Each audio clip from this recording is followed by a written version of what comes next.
一部动画要怎么做才能被人追着骂？凯基现在用丰富的知识经历给你来个拼好番。首先必须是原创，你看那些被狂喷的动画，不是原创的有几个？只有原创，你的每一步才能在所有人的意料之外；只有原创，你才能完全沉浸在自己的艺术之中；只有原创，才能没有原作限制你的发挥；只有原创，才能做到烂中之烂，才能做到烂的臭不可闻；只有原创，才能让观众只追着动画骂而不去喷原作。确定了大方向之后，我们再抠细节。那么一部动画最重要的是什么？那当然是好的制作。只有顶级的制作，动画才配出圈；只有出圈，动画才能被更多人看到；只有被更多人看到，才能在动画发烂发臭的时候有人追着喷。你看看那些被人追着骂的动画，哪个不是把自己美美的包装成巧克力的模样？你说是吧？夜晚的水母不会游泳，你说是吧？金属口红，你说是吧？奇蛋物语。特此声明，奇蛋物语是在完结之后的特别篇烂掉的。既然有了超高的制作，那么接下来需要的必然就是高开低走的剧情了。在最开始的时候，你必须有好活。你看看我上面说的三个，哪个不是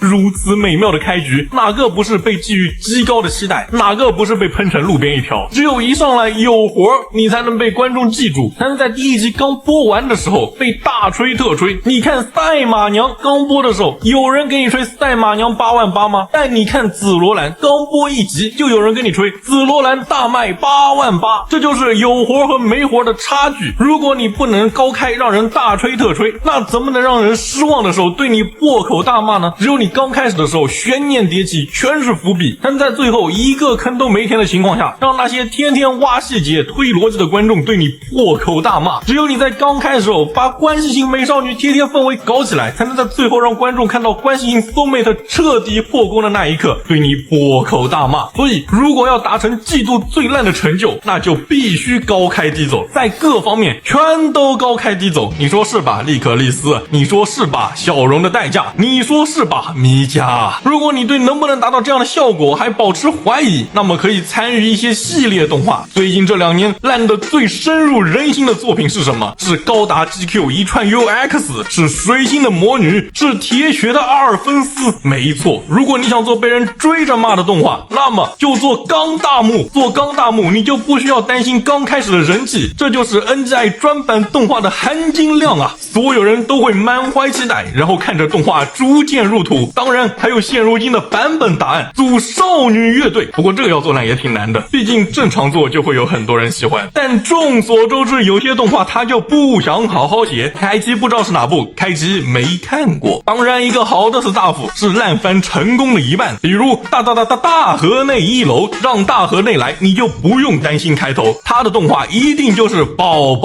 他的实力在剧情暴走圆不回来的境界内无人能出其右。只要你在最后没有换掉他，大河内一定不会让你失望。但大河内的局限就是大家对他最大的期望就是他一定会让人失望，以至于变成了一个梗，真写烂了才是众望所归，所以差点意思。但是有一个脚本家他不一样，他总能保持神鬼二象性，好的极好，烂的流汤。他甚至能在改编动画中给你整出一堆烂活，能让你在结尾的时候最想说的话是问候他的家属是否平安健康。他就是花田石灰。这金吹三真是人能写出来的东西吗？是不知道观众想看什么吗？是不知道写出来之后一定会被喷吗？我可能这辈子都不会原谅金吹三了。有时候我不禁想问，花田石灰是个人吗？到这里一部烂番基本就完成了，大概。那么屏幕前的大家对于做好一部人人得而诛之的经典烂番还有什么好点子吗？欢迎在评论区分享你的赤实经历。我是凯奇，我想和你聊聊动画。